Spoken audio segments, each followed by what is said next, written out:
18 to pass it. Now what happens next is this, Brooke. This budget proposal essentially instructs the congressional committees to develop legislation that would repeal major portions of the Obamacare law, the Affordable Care Act. Now, it's not clear exactly what parts of the Obamacare law will be included in that repeal legislation. That is going to be a debate that's going to start to happen behind closed doors as Republicans start to grapple with that key issue.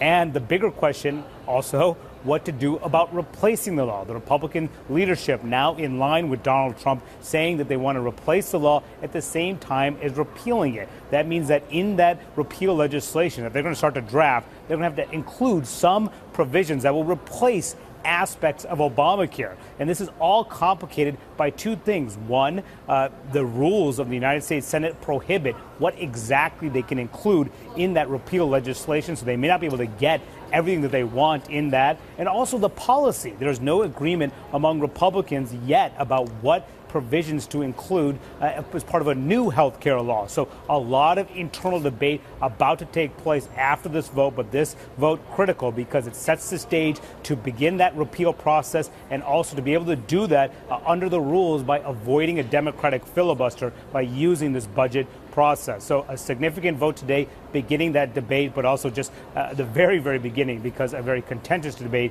to take place just soon here in the coming weeks here. So while I know your eyes have been focused on this House vote, let me break some news to you and you can expand upon it. We've been talking about this Mattis waiver vote. I can tell you that vote just it has now officially passed. Time remaining 22 seconds here. So it has passed. This, of course, is about retired General Mattis up for Secretary of Defense under a Trump administration. Remind us why this was necessary, Manu.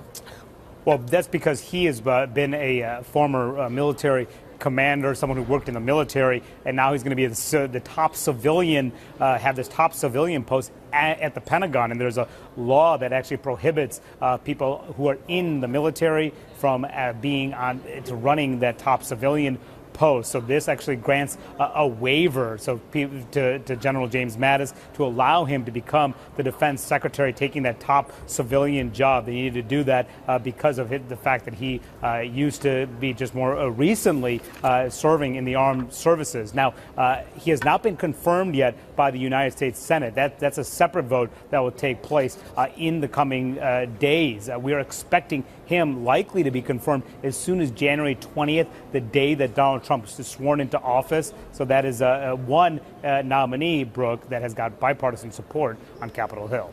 Manu, thank you so much. And let me just read this for all of you all back on the that procedural vote on the House side regarding the initial steps to dismantling Obamacare. Just got this statement from Speaker of the House, Paul Ryan, saying, by taking this first step toward repealing Obamacare, we are closer to giving Americans relief from the problems this law has caused.